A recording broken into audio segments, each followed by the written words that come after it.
Oramos en el nombre del Padre, del Hijo y del Espíritu Santo. Amén. Señor Jesús, en esta noche te damos gracias por la bendición que nos das y el privilegio de la vida, de la salud, del trabajo, de nuestras familias, de nuestro hogar, de nuestro pan de cada día y por cada uno de los integrantes que estamos en esta noche, representando a cada uno de los hogares. Te pedimos, Padre Celestial, que nos des luz, que nos des guía, que nos des entendimiento para poder comprender cada una de las lecciones que en esta noche se nos estarán impartiendo. Te pedimos a hermano Carlos Rodríguez que lo bendigas, que lo utilices, Señor, para que pueda ser una fuente de sabiduría a cada uno de nosotros.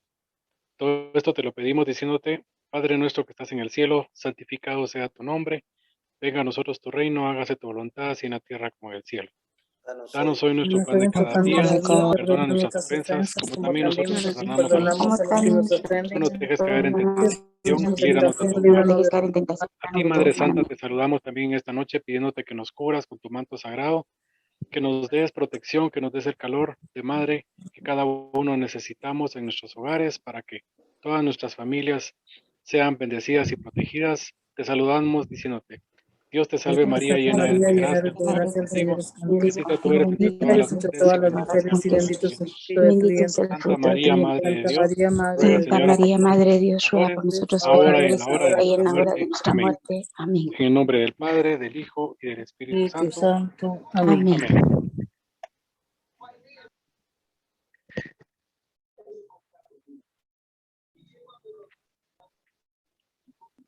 Muchas gracias, querido hermano Juan, por la oración. Pues yo quisiera hacer un refresh de lo que nosotros pudimos hablar el día sábado. No sé si alguien pudiera hablarnos un poquito de cuál fue el tema que tuvimos el día sábado.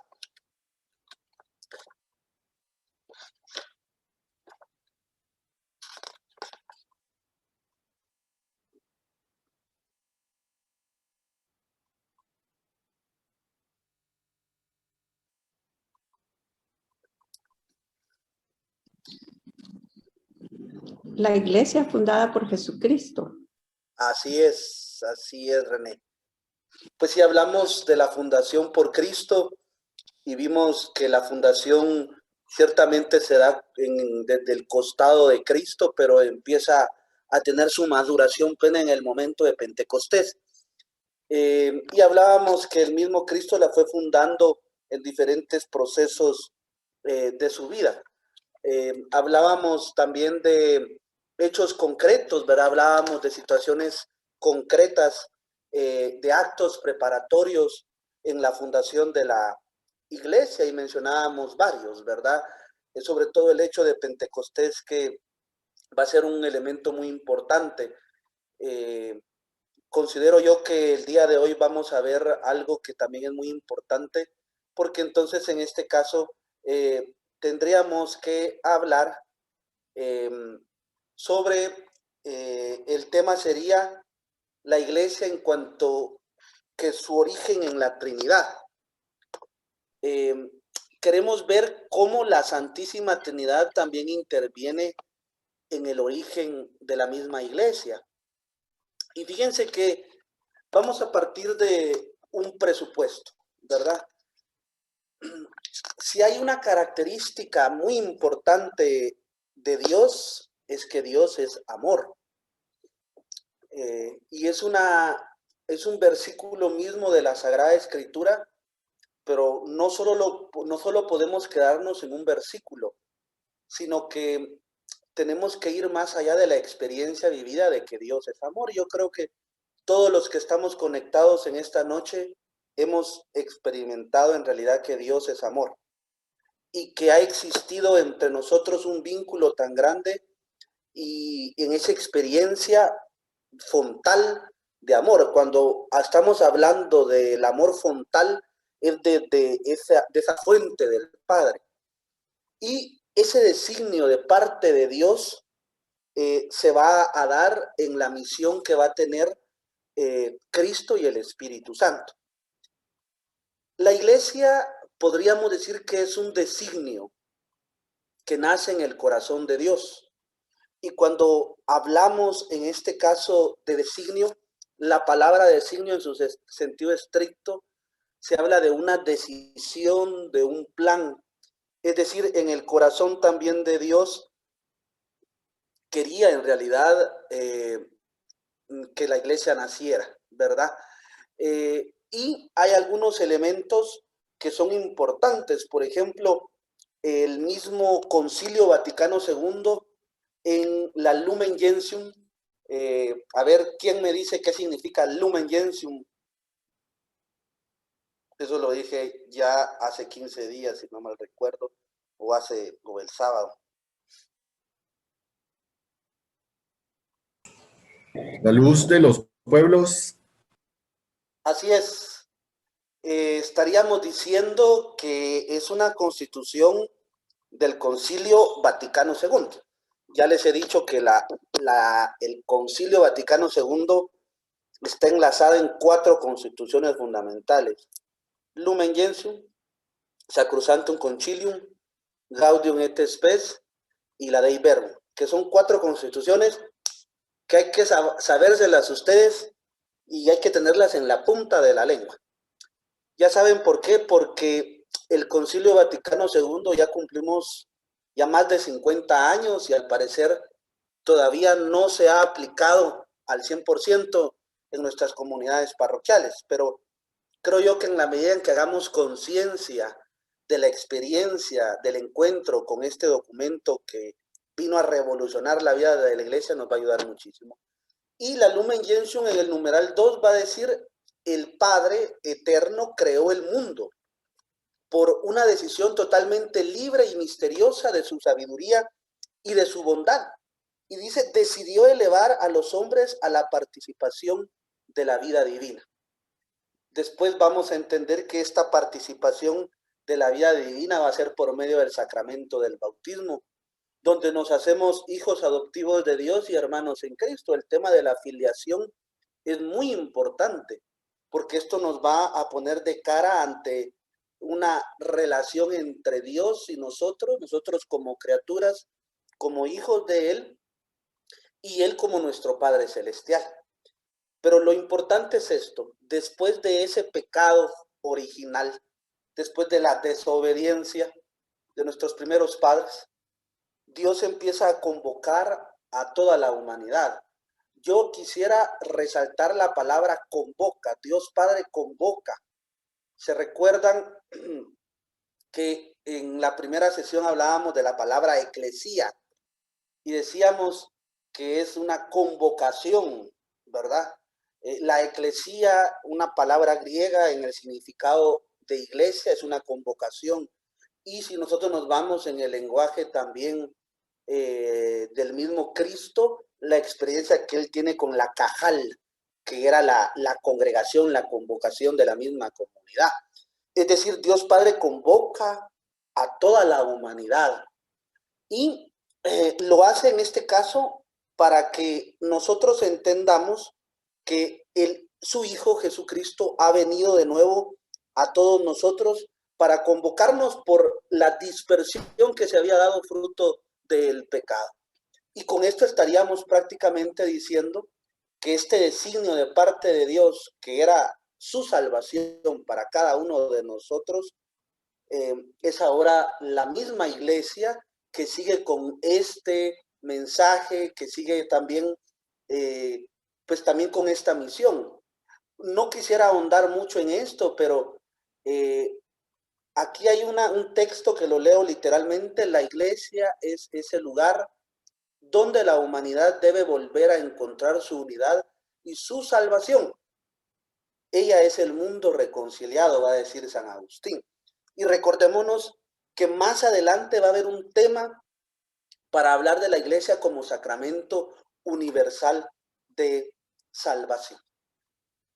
Hemos dicho que la parte, el amor como elemento fontal de Dios, se da en una doble misión de parte de Cristo y del Espíritu Santo.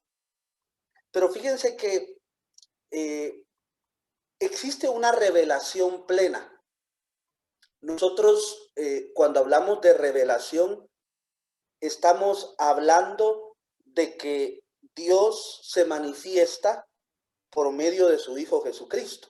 Les invitaría aquí a ahondar en el tema de la revelación en la Sacrosanctum Concilium, en los numerales 2, 4 y 6, que podrían ayudarnos muchísimo para poder ahondar en el tema de la divina revelación. Pues la revelación es esa automanifestación de parte de Dios para el mundo. Hay unos libritos de CEPAF que seguro ustedes como comunidad parroquial de seguro los han ido estudiando. Y hay un tema que es sobre la revelación, ¿verdad? Ahí hablamos de la revelación particular, la revelación general. Dios se ha revelado de diferentes maneras y de diversas etapas. Dios se revela por los profetas, Dios se revela por los patriarcas, Dios se revela en la historia, Dios se revela en la creación, pero la revelación última ha sido dada en Jesucristo. De esta manera ya no podemos esperar otra revelación, va a decir la misma Dei Verbum, porque ya la revelación dada ya está dada en Cristo. Nosotros creemos firmemente, y así lo decimos, que Jesús es el Hijo de Dios, es el Salvador, es el Mesías, y para nosotros, pues, Él es el verdadero Mesías. Por ahí andaba un video, no sé si ustedes se pudieron dar cuenta de que, pues al parecer, en cambio el pueblo judío no. El pueblo judío sigue esperando al Mesías, porque los judíos miran en Jesús nada más un profeta. Pero para nosotros Jesucristo sí es el Mesías, el que nos vino y nos dio la redención y la salvación a cada uno de nosotros. Haciendo esta introducción, pequeña introducción sobre el tema de la revelación, podríamos decir que la revelación plena del Hijo y del Espíritu Santo sucede a partir de la encarnación. Nosotros entendemos que el hecho de la encarnación vino a darnos cuenta de que ese Dios sempiterno, grande, todopoderoso, se hace carne, se hace parte de nosotros. Y esto nos hace pensar en que podemos ver a Dios en la persona de Cristo. Y esa encarnación, por eso, ha traspasado todas las dimensiones humanas, porque ese hecho tan fundamental de la encarnación nos hace ver el rostro verdadero de Dios. Hay una carta encíclica que escribió San Juan Pablo II, que se la recomiendo, que es fenomenal. Se llama Fides et Ratio. Está en latín, en castellano es Fe y Razón. Pues ahí se hablan de elementos muy, muy centrales de cómo la fe y la razón van creando un equilibrio para encontrar la verdad. Pero es un diálogo muy bello que San Juan Pablo II quiere dar en la Fides et Ratio, y que nos va enseñando también cómo ese todo, cómo eso grande se esconde en una parte. En ese lenguaje posiblemente filosófico lo dirá San Juan Pablo II, para decir que esa parte, de ese todo, sale una parte, y esa parte es Cristo. Y por eso la encarnación es como la revelación más plena de parte del Hijo y del Espíritu Santo.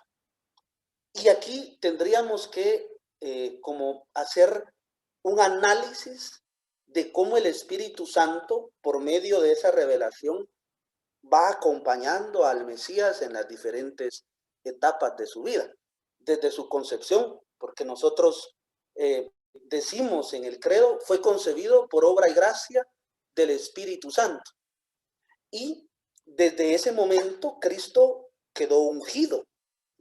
Por eso el término, el Christos en griego, en su significado, nosotros lo traducimos en castellano como el Mesías, pero en su acepción literal es el ungido, es decir, Jesús es el ungido de Dios por medio del Espíritu Santo. Y, queridos hermanos, con esto estamos diciendo prácticamente que es Él el que ha sido ungido por el Espíritu Santo. Y desde ahí, queridos hermanos, gracias a esa unción dada por Dios, por medio del Espíritu Santo, todo lo que va a suceder a partir de la encarnación, van a de entender ese significado tan grande del mismo misterio de la encarnación. Es muy importante entender, queridos hermanos, que Jesucristo posee el Espíritu Santo. Ya lo he dicho, que la encarnación es la máxima revelación plena, podríamos decir así, y que desde el momento en que Cristo nace es concebido por obra del Espíritu Santo. Es decir, Jesucristo desde su nacimiento tiene el Espíritu Santo. Jesús entonces posee el Espíritu. En primer lugar, el Padre ha ungido a Cristo. Y si nosotros quisiéramos hacer un análisis en los diferentes evangelios sobre la presencia del Espíritu Santo en Cristo, habría que ir a remitirnos inmediatamente al Evangelio de Lucas. Lucas es uno de los evangelios que habla más sobre esta unción del Espíritu Santo. Vamos a ir desglosando diferentes etapas encontradas en la misma Sagrada Escritura que nos podrían indicar los momentos claves del momento en que el Espíritu Santo acompaña a Jesús. Primero que nada, la Virgen María concibe a Cristo por obra y gracia del Espíritu Santo. Nosotros lo afirmamos, lo proclamamos en el Evangelio de Lucas, en el capítulo 2, versículo 11.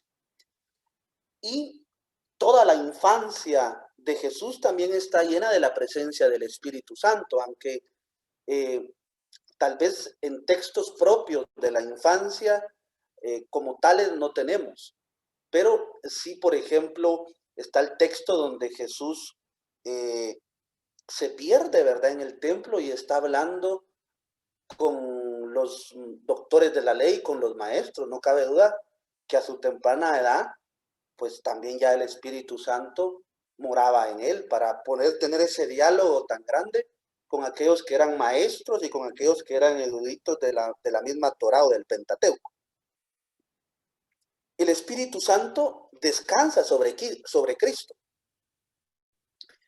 Y hay muchos elementos para decir que Jesús era movido por el Espíritu Santo y conducido hacia el Padre. Por ejemplo, Jesús posee el Espíritu Santo también desde el bautismo del Señor. Lo que ocurre en ese texto del bautismo del Señor es prácticamente una teofanía, ¿verdad? O en un lenguaje más popular, una manifestación de parte de Dios, en donde la Trinidad se hace presente. La voz que dice, este es mi Hijo amado en quien tengo mi complacencia, el Espíritu Santo que se derrama por medio de una luz, que está representado también por medio de una paloma, y el mismo Cristo, ¿verdad?, que se configura desde ahí como el enviado del Padre. Es decir, Jesucristo recibe el Espíritu Santo desde el día del bautismo. Y también, gracias a esta unción dada, empieza también a iniciar su vida pública. Recordémonos que este acontecimiento del bautismo del Señor fue un hecho ineludible para que iniciara el ministerio de la vida pública de Jesús. Es como Pentecostés para la iglesia, más adelante lo voy a decir, representa como la vida pública de la iglesia, porque ahí al recibir Pentecostés, el Espíritu Santo, la iglesia empieza a evangelizar, a misionar, sale, se extiende, atraviesa sus mismas geografías, porque tienen ese encargo de llevar la palabra de Dios. Otro elemento también es cuando Jesucristo también va al desierto. Es conducido por el desierto. Dice, es el Espíritu Santo quien lo lleva al desierto. Lo encontramos en el Evangelio de Mateo, capítulo 4, versículo 1, y el paralelo del Evangelio de Lucas, capítulo 4, versículo 1. Es decir, el Espíritu Santo mueve a Jesús. es conducido por el Espíritu Santo. Y aquí pues ya todos muy bien sabemos, ¿verdad? Es conducido al Espíritu Santo, es conducido al desierto, perdón, pero ahí en el desierto también es tentado por el demonio. Y Jesús, porque tiene el Espíritu Santo, empieza a rechazar y a expulsar a este demonio que quería entrar y le quería hacer caer en la misma tentación. Es decir, Jesucristo tiene al Espíritu Santo. Aquel texto paradigmático también del mismo Lucas en el capítulo 4, donde Jesucristo va a la sinagoga, desenvuelve el rollo y va a hablar y va a decir, ¿verdad?, que el Espíritu Santo me ha ungido para llevar la buena nueva a los pobres, para llevar la liberación. Ese hecho también de la unción del Espíritu Santo es uno de los elementos también fundamentales que encontramos desde el momento de su vida pública. El Espíritu Santo también va a acompañar a Jesucristo en la oración, porque de ahí tendrá la fuerza para curar a tantos enfermos, para expulsar a tantos demonios. De ahí es donde viene también la fuerza para poder obrar un sinfín de milagros.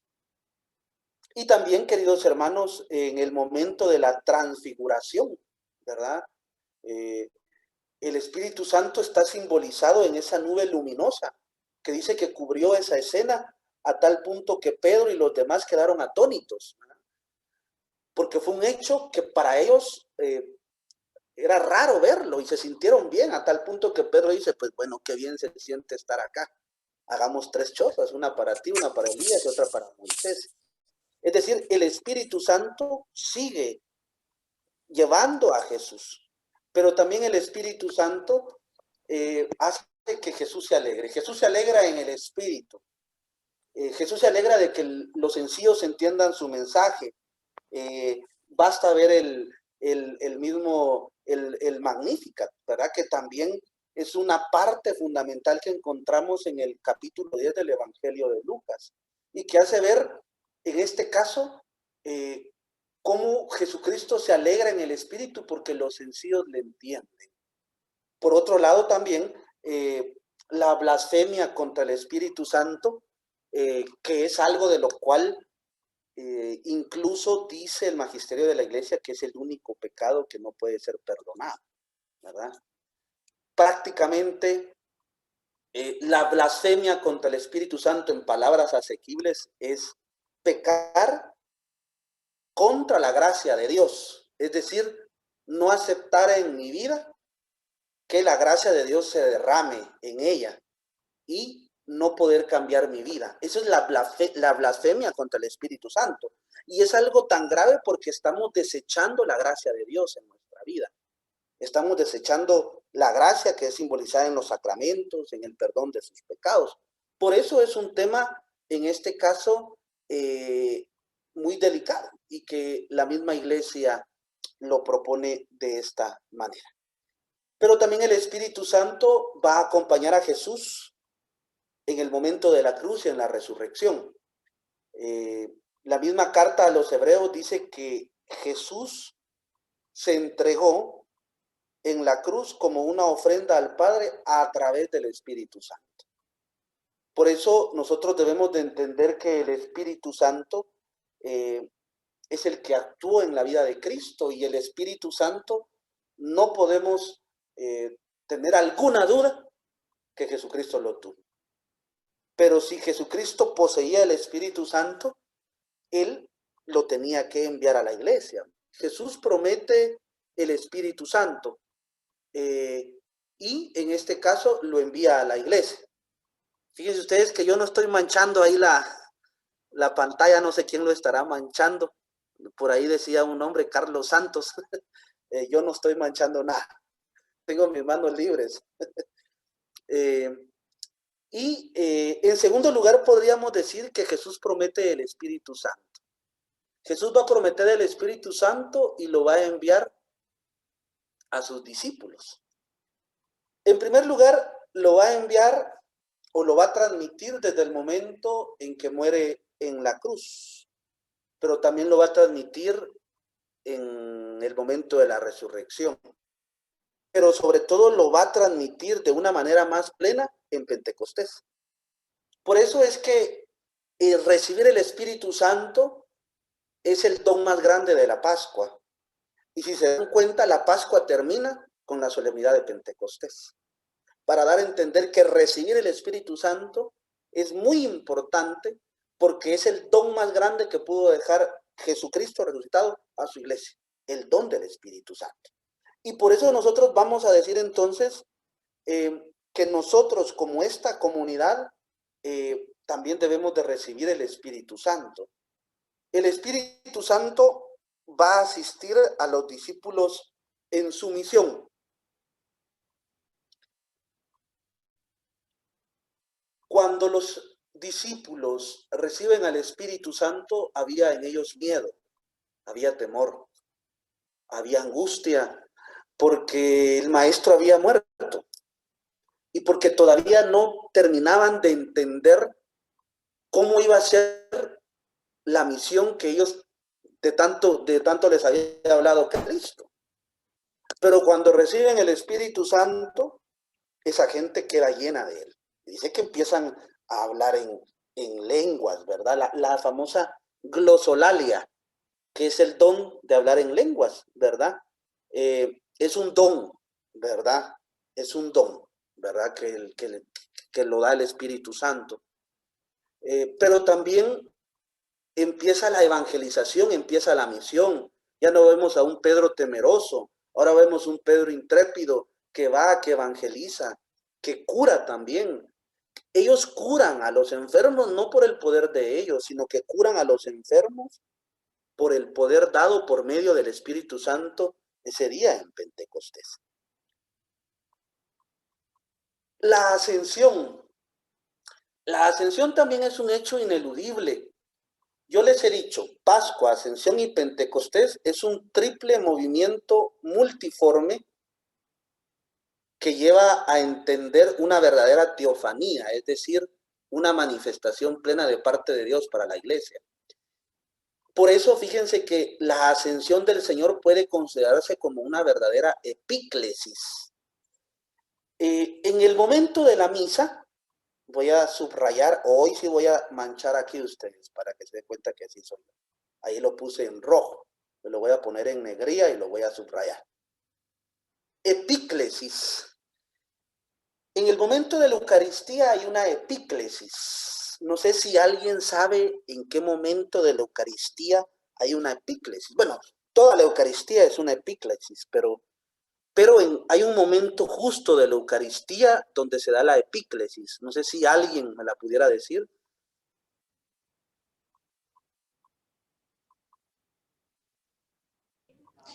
En el momento de la consagración, padre. ¿En qué momento exactamente? Cuando el sacerdote coloca sus manos sobre las ofrendas. ¿Y cuál es la palabra que dice? Transustanciación. ¿Cuál es la palabra que dice? Ajá, digamos, si ustedes me pudieran decir como qué palabras dice para evocar la epíclesis. Sí tienen la idea perfecta, pero yo quiero entender, o sea, quiero que entiendan el momento justo donde podríamos detectar la epíclesis. ¿Con qué palabras? Este es el sacramento de nuestra fe. No. No. ¿No? No. Buenas noches, padre. ¿Será en el momento de la comunión? Cuando hace la invocación, padre, al Espíritu Santo. Exacto, ahí es. Después miren, es el momento en donde el sacerdote dice, donde invoca al Espíritu Santo para que el Espíritu Santo descienda sobre estos dones. Y te pedimos, Señor, que por el Espíritu Santo, y el sacerdote impone las manos en las ofrendas, descienda el Espíritu Santo sobre estos dones. Lo que hace el sacerdote es invocar al Espíritu Santo para que el Espíritu Santo descienda sobre estos dones. En la ascensión del Señor también dicen los autores que puede considerarse como una epíclesis, es decir, una invocación, en primer lugar, del Hijo al Padre, para que envíe al Espíritu Santo. y continúe enviándolo para constituir, la iglesia como cuerpo de Cristo. Es decir, ahí podemos detectar también una epíclesis. Cristo le dice al Padre que envíe al Espíritu Santo. Y habría que irnos, por ejemplo, ahorita no tengo exactamente el pasaje propio de la ascensión, está en Mateo, pero no tengo aquí ahorita el documento para decírselos, pero hay una invocación de parte de Cristo, del Hijo al Padre, para que envíe el Espíritu Santo. Así como el sacerdote dice, y te pedimos, Señor, que envíes el Espíritu Santo sobre estos dones de pan y vino, la ascensión también puede considerarse como una epíclesis, porque estamos pidiendo que el Dios rico en amor y misericordia envíe el Espíritu Santo, y lo sigue enviando en este caso para constituir siempre a toda la iglesia. Recordémonos que un texto que habla mucho del Espíritu Santo, no solo Lucas, sino que también hay otro, que es el libro de los Hechos de los Apóstoles, nos va a narrar también un hecho ineludible de la presencia misma del Espíritu Santo, que es en Pentecostés. Yo aquí quisiera recalcar algo muy importante. Así como para Cristo recibir el Espíritu Santo en el bautismo da vida e inicia su ministerio de vida pública en el momento del bautismo, para la iglesia Pentecostés va a ser el lanzamiento público a la misión con el don y la fuerza del Espíritu Santo. Por eso es muy importante el acontecimiento de Pentecostés. No hay que perder de vista el acontecimiento de Pentecostés. Celebrar Pentecostés no solo es hacer vigilia de Pentecostés y que hayan cantos y que hayan temas y que haya oración eucarística. Eso es importante. Todo el aspecto litúrgico es muy importante. No debemos de descuidarlo. Pero debemos de ver el acontecimiento de Pentecostés también como un hecho ineludible que viene a sacudir la vida de la iglesia y que ese lanzamiento fue en aquel tiempo para la misión de la iglesia. Obviamente este hecho se vuelve a actualizar y se vuelve a dar en la misma iglesia para que nos dé el Espíritu Santo y salgamos muchas veces de ese acomodamiento, para que salgamos muchas veces posiblemente de eso que vivimos, ¿verdad? A veces el acomodarnos. El acomodamiento es perjudicial en la vida de la iglesia. A mí me ha gustado mucho unas palabras que dijo el Papa Francisco cuando era arzobispo de Buenos Aires, Argentina. Él decía, prefiero una iglesia accidentada por salir a evangelizar a una iglesia que se enferme por estar encerrada en sí misma. Cuando no está el Espíritu Santo en las comunidades parroquiales, cuando el Espíritu Santo no está en los grupos, en las pastorales, en las hermandades, en las cofradías, y el Espíritu Santo no se da, no lo quieren recibir, son comunidades que se encierran y que se enferman. Posiblemente sean muy buenos para hacer lo que les toque aquí hacer, pero en el tema de la evangelización y de la misión se quedan cortos. Son comunidades que se enferman drásticamente y vamos a encontrar posiblemente comunidades que vivan al 100% el legalismo, algo que denuncia tanto Jesús y que no quiere. Es decir, tenemos que ver la perspectiva de una iglesia en salida, y ese es como el eslogan que la misma arquidiócesis de Santiago de Guatemala quiere hacer por medio incluso de la CEPAF, que espero yo que, vuelvo a reiterar, que la CEPAF esté haciendo eco en sus parroquias. Una iglesia en salida, no una iglesia encerrada, no una iglesia que se mire a sí misma, porque posiblemente tengamos en este caso experiencias de nuestras comunidades parroquiales que cuando caen en la tentación de encerrarse en sí mismas, solo se miran a ellas mismas. Y eso es algo que al Papa Francisco no le gusta y que lo denuncia mucho, ¿verdad? ser una iglesia autorreferencial. Tenemos que ser una iglesia que mire hacia afuera. Y estoy completamente seguro, queridos hermanos, que por medio de Pentecostés lo podemos lograr. A partir de Pentecostés, todo el ser y la misión de la iglesia están llenos del Espíritu Santo. Es decir, vuelvo a decir, la Pentecostés ha sido un gran bien para la vida de la iglesia. Y gracias a que se recibió ese día a Pentecostés y que se sigue derramando en nuestras comunidades parroquiales, debemos de seguir siendo fieles a ese ser y a esa misión de la iglesia. El ser de la iglesia y su misión está en perspectiva de algo, de la comunión. Yo no sé si ustedes han oído hablar de la palabra koinonía. Pues la koinonía es una palabra griega que en su traducción literal al castellano significa comunión. La comunión que debe de ser importante en la vida de la iglesia. Yo este tema lo paso un poquito rápido porque va a haber un apartado para hablar de la iglesia como un espacio de comunión. Cuando hablemos un poco de las imágenes eclesiológicas y de los estados de la iglesia, que más o menos van a ser como los temas 12 o 13 que nos van a ayudar para entender este espacio de comunión de la iglesia. Pero el ser y la misión de la iglesia se enmarca en la comunión. Y ya el mismo Concilio Vaticano II señala que la misión de la iglesia es la prolongación de la misión conjunta entre Cristo y el Espíritu Santo. Es decir, no debemos de entender que la misión de la iglesia se añada a la de Cristo y la del Espíritu Santo, sino que es su sacramento. La iglesia como sacramento universal de salvación, un sacramento que en este caso, este sacramento de la iglesia que participa de ella, donde la iglesia ha sido enviada a evangelizar, ha sido enviada a testimoniar, ha sido enviada a actualizar y a extender este misterio de la comunión de la Santísima Trinidad.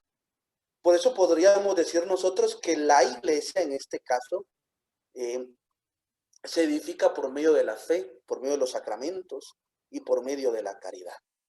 Es muy importante enlazar esto, pero tenemos que enfocarnos en las diversas etapas de la única misión de la iglesia.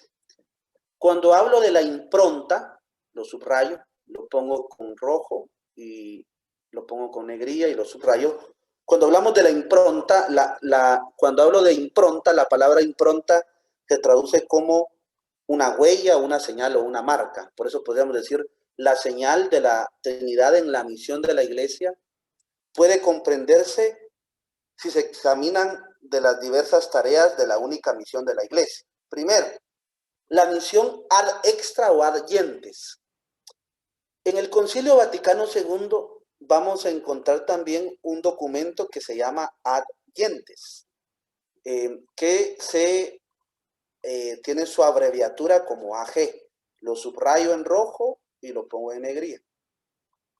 Ad gentes es un documento que habla sobre la misión de la iglesia hacia afuera, ¿verdad? Que es una misión que se debe de realizar verdaderamente en todas sus etapas. Ya el documento de Aparecida, la quinta conferencia del Episcopado Latinoamericano de Aparecida, nos va a hablar cómo debe de ser esta misión de la iglesia.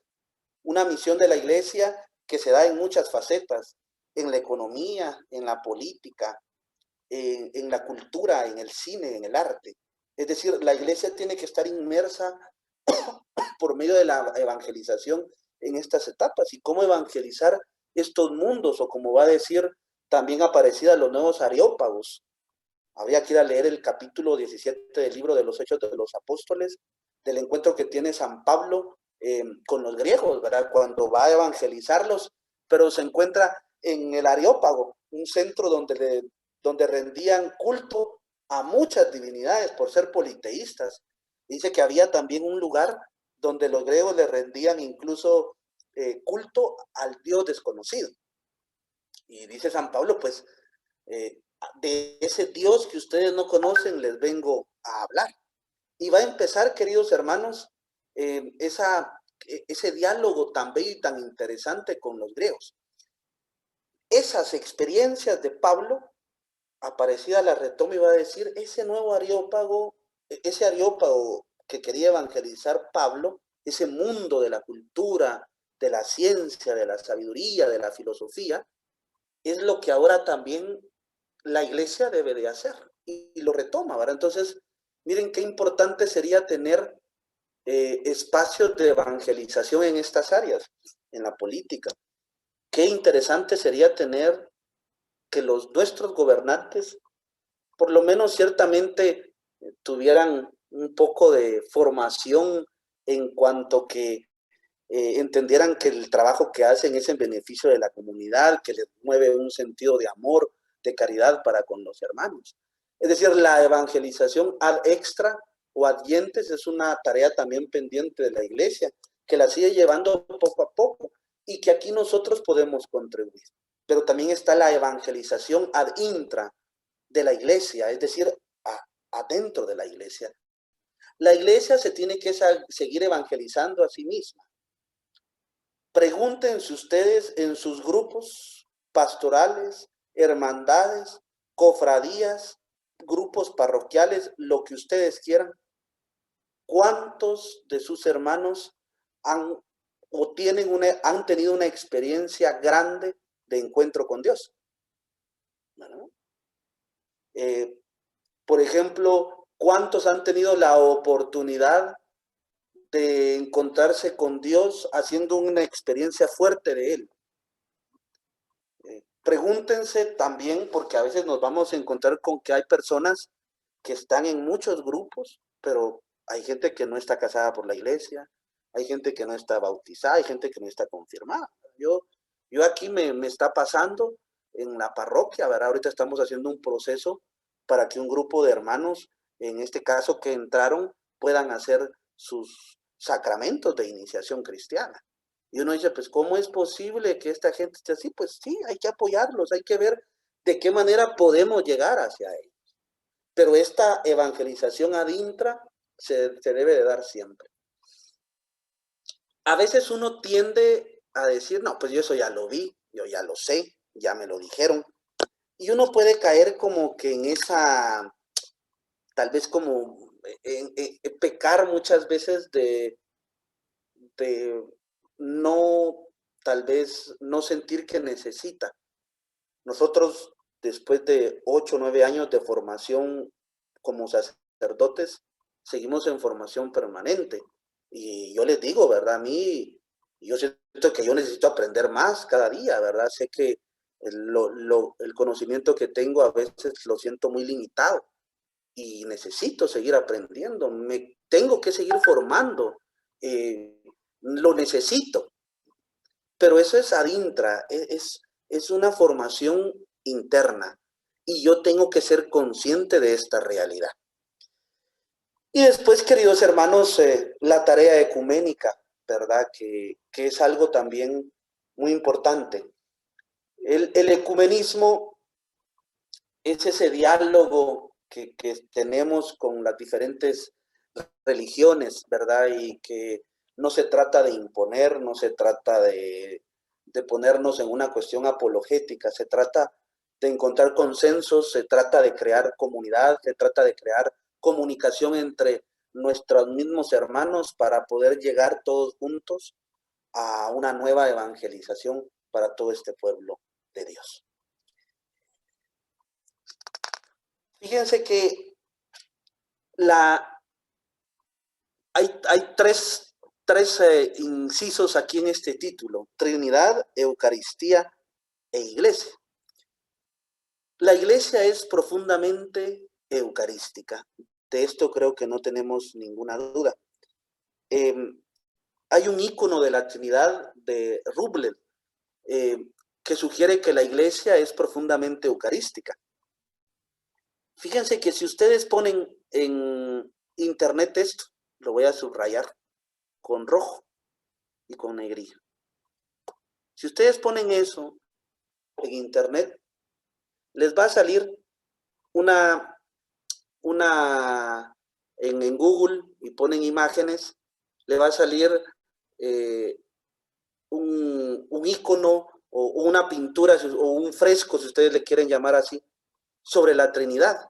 Y Ruble es un autor que hizo esta pintura muy bella, donde están 3 ángeles sentados a la mesa con el cáliz eucarístico. Es una simbología para entender que es la Santísima Trinidad y que están sentados en una mesa con un cáliz para hacer referencia a una iglesia que es eminentemente eucarística. La iglesia es eucarística de por sí, ¿verdad? Y la Eucaristía es la culminación de los sacramentos. Por ejemplo, en la Eucaristía se manifiesta la culminación de todos los sacramentos, en cuanto lleva a la perfección con Dios Padre, mediante la identificación con el Hijo unigénito por obra del Espíritu Santo.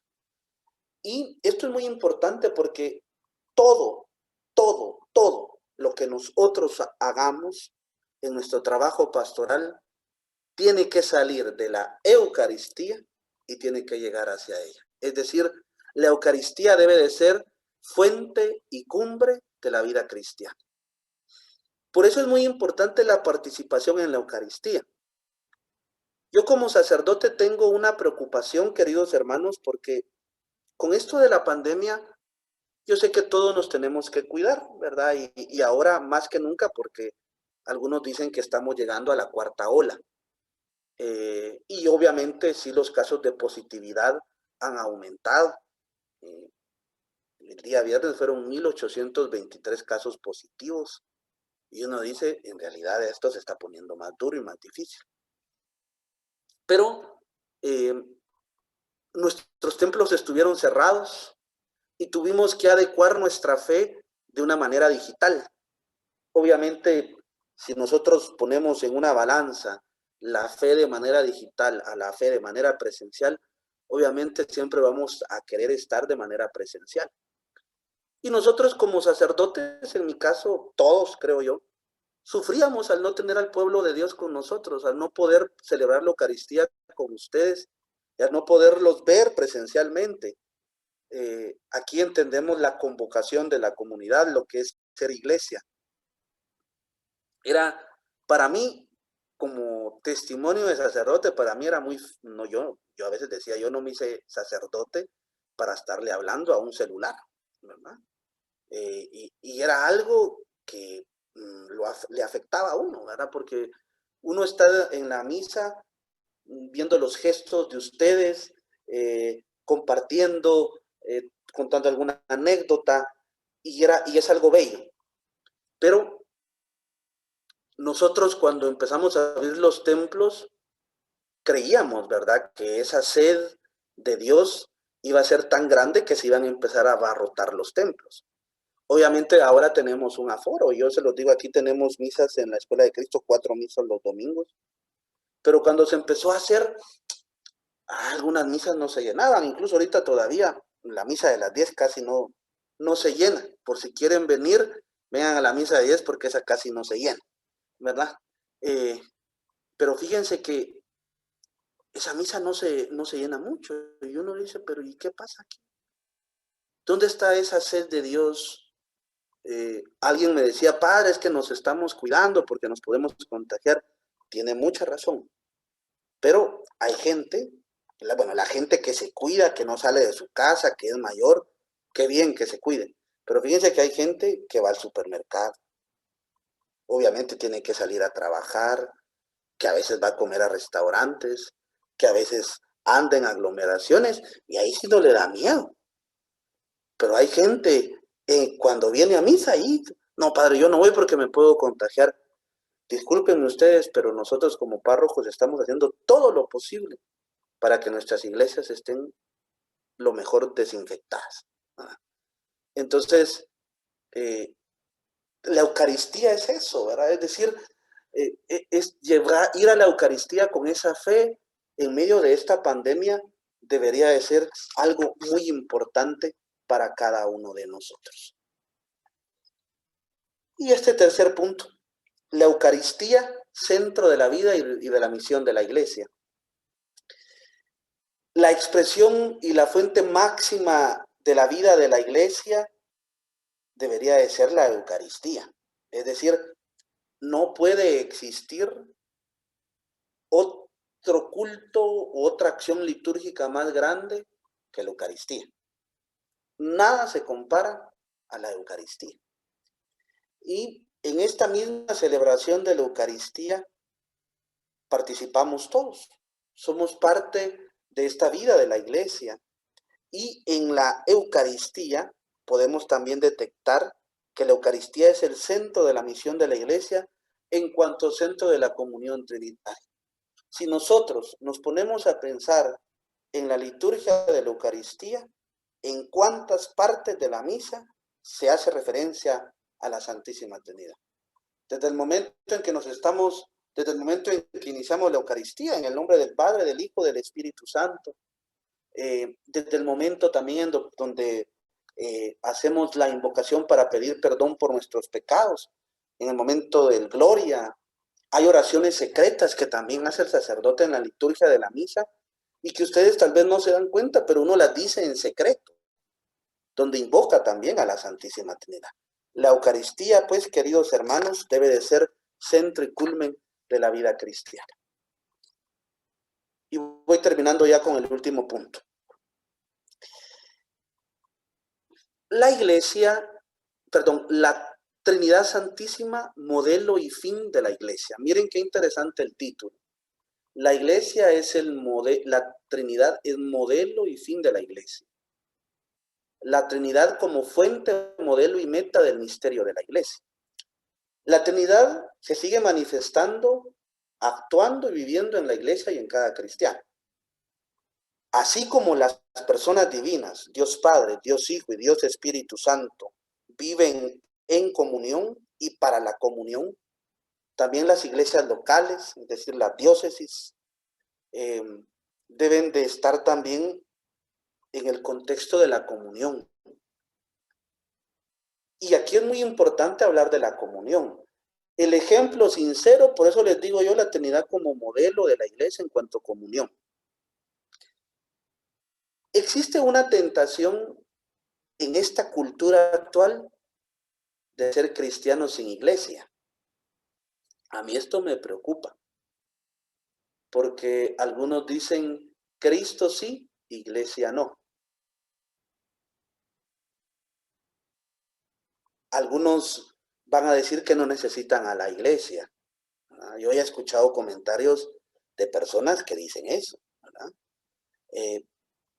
Y en realidad decir esto es una aberración, porque nosotros somos personas que debemos de vivir en comunión y participación con la iglesia. La iglesia a ti te acoge, te acepta tal y como eres. Por eso es madre. Así como eres tú, con tus defectos, con tus errores, con tus pecados, la iglesia te ama y te quiere. Y te abraza y te invita a estar con ella. Pero no podemos creer que pueden existir cristianos sin iglesia. No se puede reafirmar esto. Debemos, en este caso, de crear verdaderamente comunidad. Y hago referencia a la comunidad. Por ejemplo, la experiencia de nuestras primeras comunidades cristianas. Por eso son comunidades cristianas, son un modelo. Y nosotros hemos tenido a las primeras comunidades cristianas como modelo de la vida de la iglesia. Ciertamente no eran comunidades perfectas. Bueno, también en las comunidades habían situaciones difíciles. Yo siempre he dicho que donde exista un conglomerado de personas, siempre va a existir alguna desaveniencia. Ya sea en la iglesia, en el trabajo, en la misma familia, con los mismos amigos. Porque no pensamos igual, gracias a Dios, y tenemos diferentes dones y carismas. Pero sí tenemos que tratar de vivir la fe en comunidad. Cuando no vivimos la fe en comunidad, estamos siendo personas muy autorreferenciales. Es decir, personas que miramos más hacia nosotros y no miramos a la experiencia tan bella de la comunidad. Ustedes de seguro participan o han participado de algún grupo X de la iglesia. Y yo creo que han encontrado en ese grupo un gran apoyo espiritual. Pero todo es gracias a la comunidad, a la comunión, ¿verdad? Que nunca se nos olvide esto, de crear comunidad, de crear experiencia de comunidad. La comunidad es muy importante. Es muy importante vivir en comunidad, es muy importante hacer comunidad entre nosotros. Hay personas que tal vez piensen más en ellos, en los famosos yoyos, ¿verdad? En que todo es yo, ¿verdad? Todo es yo, y se les olvida el aspecto comunitario de la vida de la iglesia. Las primeras comunidades en realidad entendieron esto, porque las primeras comunidades dice que se reunían en torno al banquete eucarístico, a la escucha de la palabra, a la oración, y dice que no había entre ellos ninguna persona necesitada, porque todo lo ponían en común. Miren qué bonito esto. Yo considero que la experiencia de las primeras comunidades cristianas se debería de retomar drásticamente en nuestras comunidades parroquiales, porque son un modelo de vivencia en la fe. Lastimosamente, alguien por ahí decía, padre, es que eso de las primeras comunidades es una utopía. No, hombre, ¿cómo va a ser una utopía? No es una utopía, no es un sueño. Fue una realidad que vivieron las primeras comunidades cristianas y que ciertamente esa fe y esa experiencia nos debería de enriquecer a cada uno de nosotros. San Juan Pablo II escribió una carta que le tituló Novo Milenio Innounte, que fue para el acontecimiento del año 2000, el nuevo milenio. Y él escribía algo. Para la iglesia, lo voy a subrayar, para la iglesia, ser familia de Dios se traduce en ser casa y escuela de comunión. Y fíjense que la quinta conferencia del Episcopado Latinoamericano de Aparecida va a tomar ciertamente algo de esto, ¿verdad? Porque va a decir discípulos y misioneros de Jesucristo para que nuestros pueblos en él tengan vida. Hace referencia a una escuela de discípulos, hace referencia a la comunión, que es muy importante. Pero la iglesia ante todo es comunidad de amor.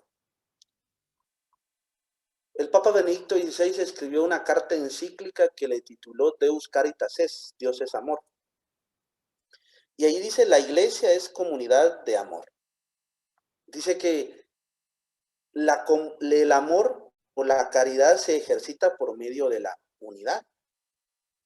Y fíjense que la unidad es un espacio para que también nosotros vivamos en plena comunión con nuestros hermanos. A veces, como yo les repito, es un poco difícil vivir en la comunión y en la unidad, porque tenemos nuestro carácter, tenemos nuestras ideas, nuestros dones y nuestros carismas. Pero sí debería de ser un fruto muy importante de la recepción del mismo Espíritu Santo, el amor y la unidad, que debería de ser como ese eje transversal que nos ayude en realidad a entender esta iglesia que tanto quiere Cristo. Y el amor, que su sinónimo es la caridad, también es un hecho esencial para nuestra fe y para nuestros sacramentos. Fíjense que la caridad debería de ser el signo por el cual la iglesia pueda ser reconocida como seguidora de Cristo. Por eso es muy importante crear espacios de caridad en nuestras comunidades parroquiales y de manera personal. Si hay pastoral social en nuestras parroquias, fabuloso. Pero si nuestro grupo, hermandad, cofradía, pastoral, lo que ustedes quieran, movimiento, puede hacer un espacio de caridad para con los hermanos, creo yo que es necesario. Haciendo caridad, la caridad es el signo por el cual la iglesia debe de ser reconocida como seguidora de Cristo. Si no nos reconocen por hacer caridad, estamos perdidos. Estamos tomando otro camino, hemos perdido la brújula. Hay que reorientar la brújula hacia la caridad, en donde nosotros también vamos caminando. Y esta unidad, queridos hermanos, también se debe de ver en la, valga la redundancia, en la diversidad de los dones y carismas y en los servicios y en los ministerios que se tienen en nuestras comunidades.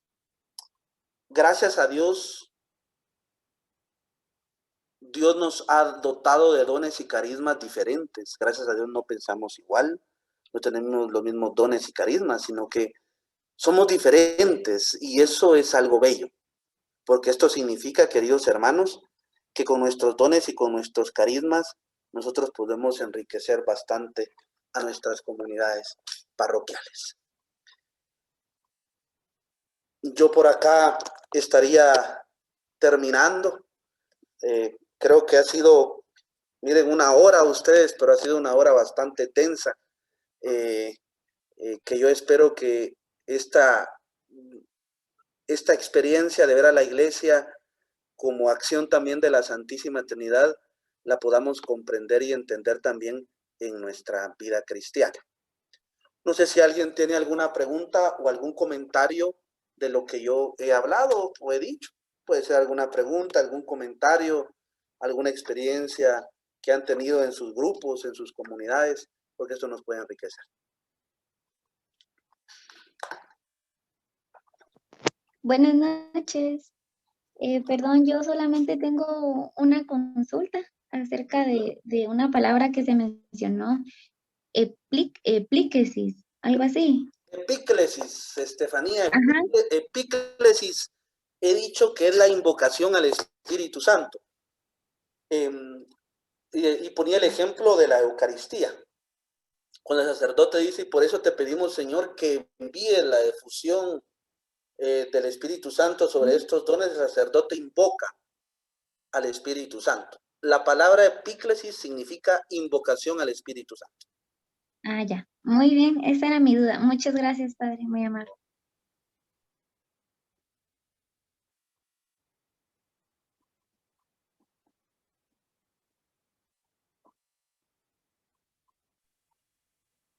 Buenas noches, Padre. ¿Qué tal, don José? Buenas noches. Por aquí, mire bien, por la gracia de Dios. Aquí un comentario. Sí, lo que usted comenta sobre cómo esta pandemia vino a afectar a nuestras comunidades. Acá, pues, hemos estado luchando por seguir reuniéndonos, pero igual por el aforo tiene que ser menos, pero sí, Dios que nos dé fortaleza a vivir esos tiempos de iglesia que son muy necesarios, Padre. Que Dios le bendiga. Muchas gracias. Gracias, don José.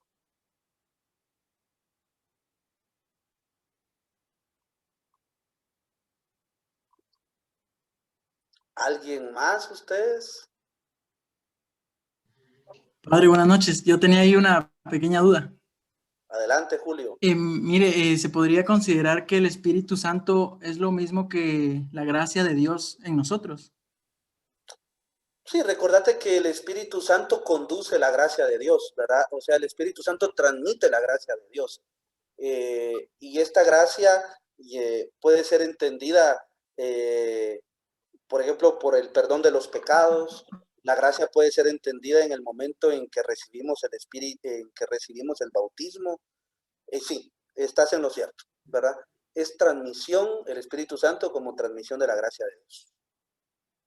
Padre, entonces, digamos, la gracia, que es un don gratuito que recibimos por Dios, se podría decir que en Pentecostés pues se enaltece, se aumenta, por decirlo así. Sí, recordate que el Espíritu Santo en Pentecostés es derramado y aquí entra la iglesia en su máxima plenitud de desarrollo. Es decir, recordate que la iglesia se está gestando, se está dando. Y al recibir esa gracia del Espíritu Santo en Pentecostés llega a su máxima plenitud. Ok, gracias, Padre. Bueno, Julio. Hola, Padre, buenas noches. Hay una pregunta que le hizo Ronnie Sabán ahí en el chat. Vamos a ver.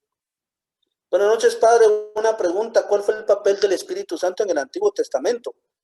Uy, Este es otro tema ustedes, pero en pocas palabras, el Espíritu Santo siempre ha estado desde el principio. Vamos al libro del Génesis, donde dice, y el Espíritu aleteaba, ¿qué dice? Sobre la superficie de las aguas. El Espíritu Santo ha estado, ¿verdad? Y incluso el mismo Espíritu Santo es el que guía a los profetas, es el que guía a los patriarcas. El Espíritu Santo es el que asiste también a tantos hombres y mujeres que, pues en este caso, han ayudado y ha sido un signo elocuente de la misma gracia de Dios, ¿verdad? Decirte en qué aspectos, pues en los profetas, en los patriarcas, en los mismos reyes. Recordémonos que los reyes dice que antes eran ungidos como sacerdotes, profetas y reyes, ¿verdad? Y esto hace referencia a la misma unción del Espíritu Santo. Hay, en muchas otras cosas más, el Espíritu Santo estuvo.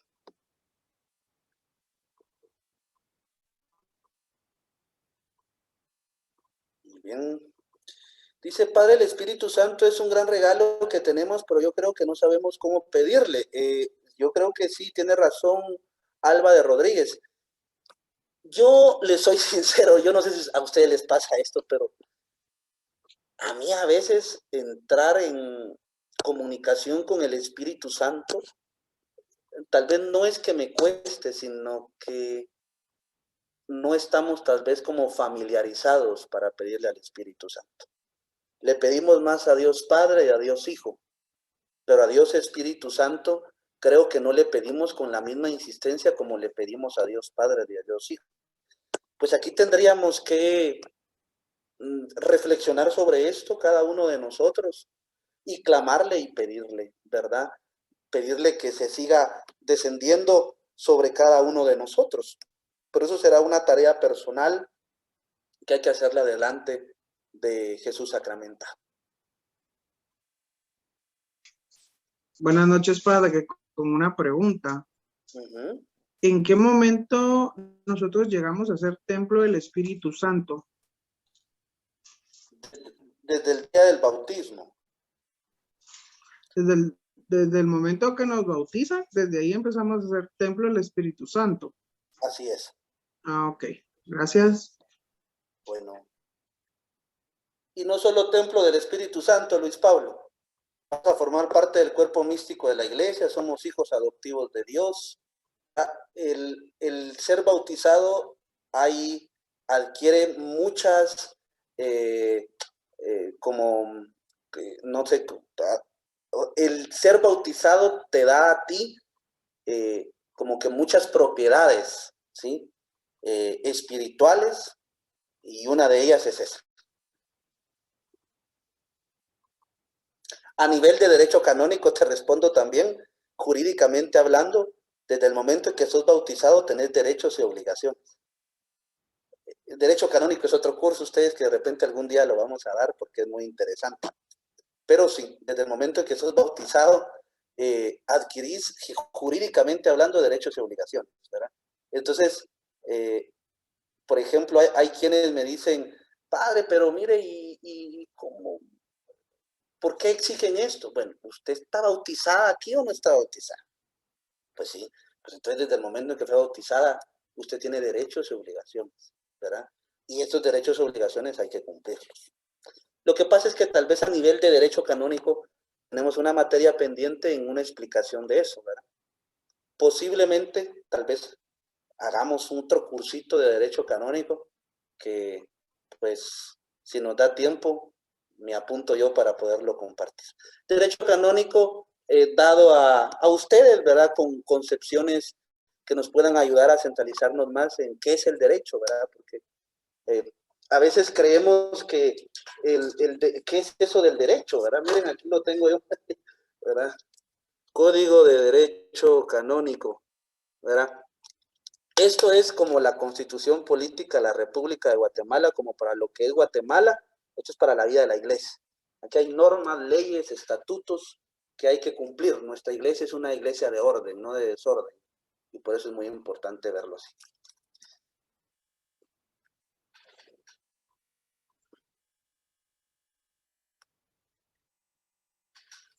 la Iglesia Católica sí reconoce el don de lenguas otorgado por el Espíritu Santo, claro que sí, ¿verdad?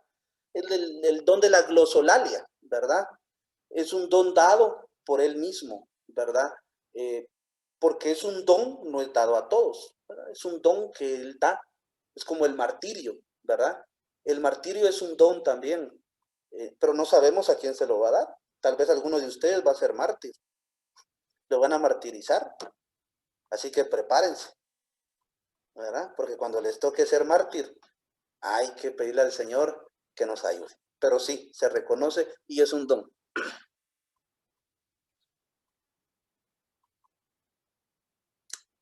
Bueno,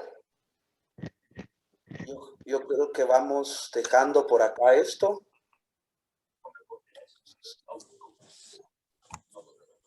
Bueno, vamos dejando por acá esto. Ustedes, creo que ha sido un momento muy bonito de compartir. Ojalá que les esté ayudando en algo, ¿verdad? Yo espero que les ayude en algo esto, que sea una parte fundamental para crecer en la fe. Y que me alegra que haya una recepción en realidad para cada uno de ustedes. Le voy a pedir favor a Julio Hernández que nos haga la oración final, por favor. Sí, Padre, está bien. En el nombre del Padre, del Hijo y del Espíritu Santo. Amén. Damos gracias al Señor esta noche por todo el aprendizaje que por medio del Padre hemos podido aprender, que hemos podido enriquecer nuestros corazones y nuestro espíritu.